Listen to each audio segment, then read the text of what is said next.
Hello hello, स्वागत है आपका फिर एक बार क्रिकेट कनेक्ट में। आज फिर हमारे साथ संजय शर्मा जुड़ चुके हैं। और कल जैसा कि पहले मैंने आपको बताया था, मैं आपको थोड़ा सा रिकैप दे देती हूँ। इंडिया वर्सेस न्यूजीलैंड पहला टेस्ट मैच चल रहा है। पहला दिन जो है वो वॉश आउट हो चुका था। दूसरे दिन पर इंडिया 46 के स्कोर पर ऑल आउट हो चुकी थी और उसके बाद न्यूजीलैंड की बैटिंग शुरू हुई। न्यूजीलैंड ने इंडिया को 403 रन का अभी तक ट्रेल 403 रन बना दिए हैं न्यूजीलैंड ने। इंडिया ने न्यूजीलैंड के सारे बैट्समैन जो है न्यूजीलैंड की पूरी इनिंग्स को 402 रन्स पे ऑल आउट किया था। अब इंडिया जो है, आज इंडिया ने 231 रन बनाए हैं और 3 विकेट गंवाए हैं। तो 231 रनों का जो स्कोर है मेरे हिसाब से इंडिया का, उन्होंने कमबैक, तो वैसे आपने जैसा कल बताया था कमबैक करने की कोशिश करेगी इंडिया, कमबैक करने की कोशिश की है। आपको क्या लगता है इस बात पे? Prachi, thank you first of all for having me in your show. Thank you so much. Basically जैसे मैंने आपको कल बोला था कि इंडिया की बैटिंग लाइनअप कितनी अच्छी है कि इंडिया अगर न्यूजीलैंड को एक सर्टेन लिमिट के अंदर ही लीड के अंदर ही लिमिट कर सके तो इंडिया के पास अभी भी ये मैच जीतने का काफ़ी अच्छा चांस है। हालांकि मैंने कहा था कि इंडिया का 200 से 250 रन के बीच में न्यूजीलैंड की लीड सिर्फ पे रोक दे तो इंडिया के पास वो चांस था कि इंडिया और 200-250 रन बना के लास्ट इनिंग्स में न्यूजीलैंड को 200 से 250 रन बनाने के लिए बोल सकती थी, जो कि एक टफ टास्क होता। बिल्कुल। अब जो है इस वक्त जो है न्यूजीलैंड के पास जो लीड है वो तकरीबन जितना मैंने एक्सपेक्ट किया था उससे कोई 70 से 100 रन के बीच में कुछ ज्यादा लीड न्यूजीलैंड ने ले ली है। लेकिन इंडियन बैट्समैन ने सेकेंड इनिंग में जिस तरीके से अपनी बैटिंग की शुरुआत की है, टॉप ऑर्डर ने जैसे बैटिंग की है, अगर हमारा मिडिल ऑर्डर इसी बैटिंग को इसी तरीके से कंटिन्यू करता है तो ये एक बहुत ही इंटरेस्टिंग मैच होने वाला है।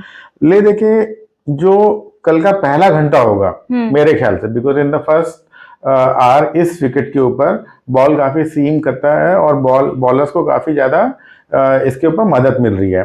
तो अगर पहला घंटा India without losing any wicket वो सस्टेन कर लेता है, उसको मैनेज कर लेता है, तो उसके बाद से स्कोरिंग इजी हो जाएगी और यहाँ से इंडिया को 150 से 200 रन की लीड लेना फिर कोई मुश्किल काम नहीं लगता है। और लास्ट इनिंग में इंडिया के बॉलर्स न्यूजीलैंड के लिए एक काफी अच्छा चैलेंज खड़ा कर सकते हैं।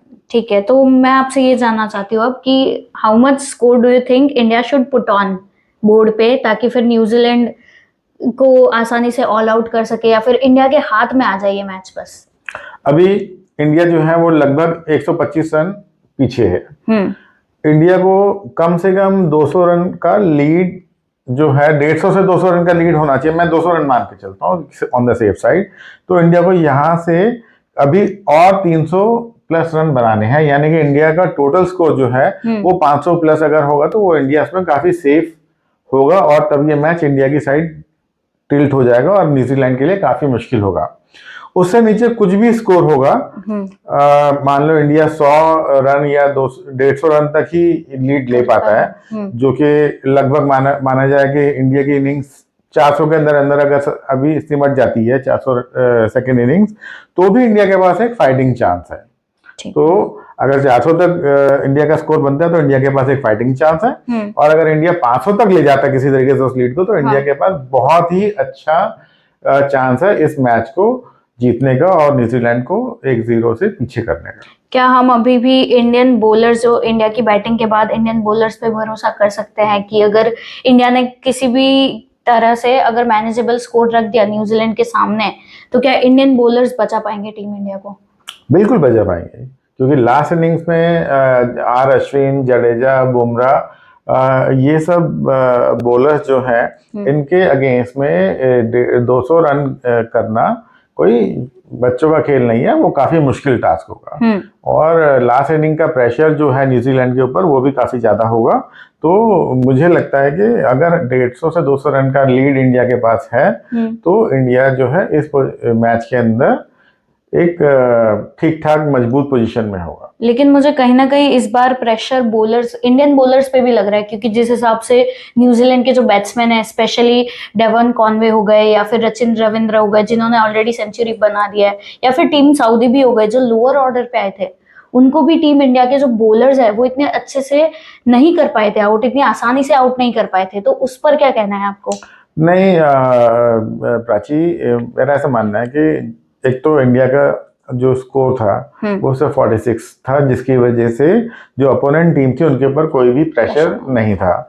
दूसरा, जब न्यूजीलैंड की बैट्समैन बैटिंग कर रहे थे तो पिच रिलेटिवली काफ़ी इजी था, क्योंकि टेक्निकली ये दूसरे दिन का ही खेल चल रहा था, क्योंकि पहले दिन का खेल तो हुआ ही नहीं था। तो आज हालांकि तीसरा दिन था, लेकिन ये दूसरे दिन का ही खेल इसको हम मान के चल सकते हैं। तो पिच काफ़ी जो है वो बैट्समैन के फेवर में काफ़ी इजी चल रहा था। लेकिन जब लास्ट इनिंग्स होगी, जब इसके ऊपर ऑलरेडी 3 इनिंग्स हो चुकी हैं और तब चौथी इनिंग्स होगी और न्यूजीलैंड के ऊपर एक रन का प्रेशर होगा, जहां हमको पता है कि उनको 200 रन करने हैं, नहीं तो अगर वो नहीं कर पाए तो they can lose the match if they are all out. तो उस प्रेशर के अंदर बैटिंग करना एक डिफरेंट बॉल गेम है और एक नॉर्मल इस तरीके से बैटिंग करना एक डिफरेंट बॉल गेम है। तो इसीलिए मुझे लगता है कि इस इनिंग्स में जो सऊदी है या रचिन जो है, उन्होंने जिस हिसाब से बैटिंग की है, रचिन ने बहुत अच्छी बैटिंग की है, सऊदी ने भी बहुत अच्छी बैटिंग की, I am not taking any credit from them. लेकिन जब लास्ट इनिंग्स में ये बैटिंग वो कर पाएंगे, मुझे डाउट है। ओके, लेकिन ये बात भी है कि डेवन कॉनवे और रचिन रविंद्र दोनों को बैंगलोर की जो पिच है, जहाँ सीएसके की टीम्स भी खेल चुकी है, काफी बैंगलोर भी खेल चुकी है, तो उनको आदत है ऐसी पिचेस पे खेलने का। तो मुझे लगता है कि ये उनके लिए थोड़ी फेवरेबल कंडीशंस हो जाएगी खेलने के लिए। देखो प्राची, जो हम आईपीएल की बात कर रहे हैं, आईपीएल के मैचेस की बात कर रहे हैं, वो पिचेस और ये टेस्ट मैच की पिचेस एंटायरली डिफरेंट पिचेस होती हैं। आईपीएल की पिचेस बनाई जाती हैं हाई स्कोरिंग के लिए, फ्लैट पिचेस बनाई जाती हैं विद इवन बाउंस, और वो मैच होता है सिर्फ 20 ओवर्स का। लेकिन अगर आप टेस्ट मैच की बात करें, मैं बार बार एक ही पॉइंट रिपीट कर रहा हूँ कि जब उसके ऊपर ऑलरेडी 3 इनिंग्स हो चुकी हैं, पिच डिटोरिएट हो चुका है, उस वक्त उसके ऊपर बैटिंग करना, और जब आपके पास टेस्ट मैच में फील्डिंग रिस्ट्रिक्शन कुछ होती नहीं है, आप अपने हिसाब से फील्ड सेट कर सकते हैं, तो बैट्समैन के लिए ये बहुत मुश्किल होगा उस वक्त इंडियन बॉलर्स को नेगोशिएट करना। ठीक है, अगर मैं आपसे एक और सवाल यहाँ पे पूछना चाहती हूँ, टीम इंडिया के सरफराज खान जो है उनके बारे में, उनकी आज हमने पारी देखी, काफी अच्छी पारी चल रही है। उन्होंने अभी मार्च 2024 में ही डेब्यू किया है टीम के लिए, सॉरी माफ कीजिएगा, फरवरी 2024 में डेब्यू किया है जी। तो उसके बाद अगर आपको क्या लगता है, क्या इस बार शतक आ जाएगी सरफराज खान की पहली टेस्ट मैच? देखिए, ये तो मैं कह नहीं सकता कि शतक आएगी या नहीं आएगी, क्योंकि ये तो शायद सरफराज को खुद भी नहीं पता होगा कि उनका शतक आएगा या नहीं आएगा। लेकिन हाँ, सरफराज ने आज बहुत ही अच्छी बैटिंग की है। वो नेचर से काफी एग्रेसिव बैट्समैन है।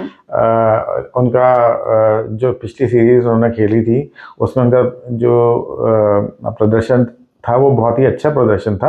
हालांकि उसके बाद उन्हें बांग्लादेश सीरीज में खेलने का मौका नहीं मिला, लेकिन फिर भी वो जिस विल पावर के साथ यहाँ पे भी अपना स्किल डेमोन्स्ट्रेट कर रहे हैं, पहली इनिंग्स में वो एकदम शॉट लगाते हुए कैच आउट हो गए। हालांकि वो बहुत अच्छा कैच उनका लिया गया था, लेकिन फिर भी आई थिंक उन्होंने शायद 0 ही रन बनाए थे फर्स्ट इनिंग्स में।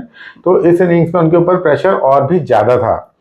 इस प्रेशर के बीच में उन्होंने जिस हिसाब से विराट कोहली के साथ कंधे से कंधा मिला के बैटिंग की है, उसे देखकर लगता है कि इस बैट्समैन के अंदर काफी टैलेंट है और ये डिफरेंट टाइप का बैट्समैन है, जिसे कि हम स्ट्रीट स्मार्ट बैट्समैन कहते हैं, और ये स्पिन और पेस को एक उतनी ही आसानी से खेलने में सक्षम है।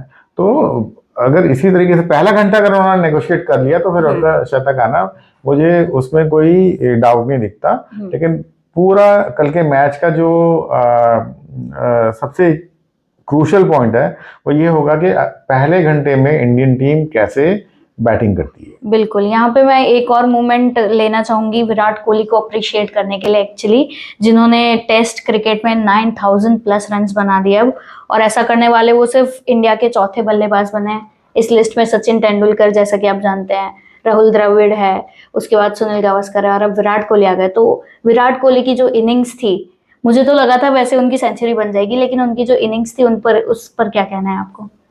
उनकी बहुत ही अच्छी इनिंग्स। सबसे पहली बात तो प्राची, आपने नोट किया, आपने जो 4 नाम लिए वो चारों इंडियन हैं। हाँ जी, मैंने बताया इंडियन बल्लेबाज। अब विराट कोहली ने आज जिस हिसाब से खेला, वो मुझे ऐसा लगा कि ये पुराने वाले विराट कोहली जो हैं वो आज उनकी अंदर काफी झलक नजर आई जी। उनका डिफेंस, उनका अटैक, और जो भी जिस भी हिसाब से वो बैटिंग कर रहे थे उसके पीछे एक पर्पस दिखाई दे रहा था कि हमें न्यूजीलैंड की इस लीड को क्लियर करना है और उसके बाद हमें न्यूजीलैंड को एक अच्छी लीड देनी है ताकि हम लास्ट इनिंग में न्यूजीलैंड को आउट कर सकें और ये मैच जीत सकें। वो इस पर्पस और इंटेंट के साथ खेलते हुए मुझे आज नजर आए।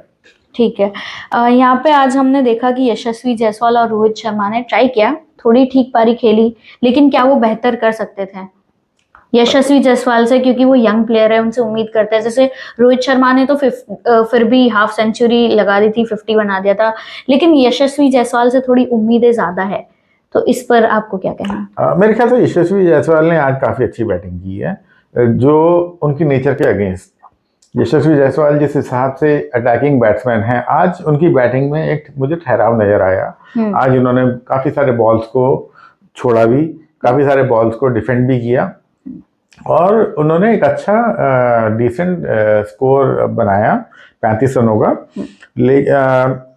Till the time he played that shot, जब वो स्पिनर की बॉल पे आगे आके उसको स्ट्रेट लिफ्ट करके 6 मारना चाहते थे, तब तक उनके बैटिंग में आज मुझे काफी संयम, पेशेंस और टेक्निक का इस्तेमाल मुझे नजर आया।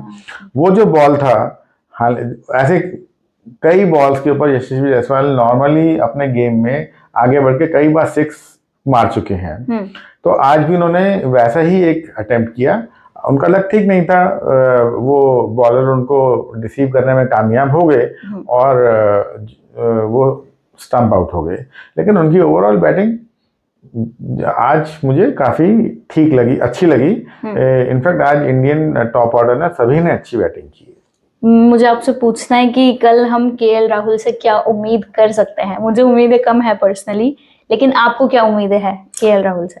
यदि मैं फिर वही बात बोलूंगा, at the risk of repeating my self, अगर इंडियन विकेट कोई पहले 1 घंटे में नहीं गिरता, तो उसके बाद अगर केएल राहुल बाद में कभी भी बैटिंग करने आते हैं तो केएल राहुल भी एक अच्छा खासा कंट्रीब्यूशन देकर जाएंगे और टीम इंडिया के स्कोर को 400 के पार पहुंचाएंगे।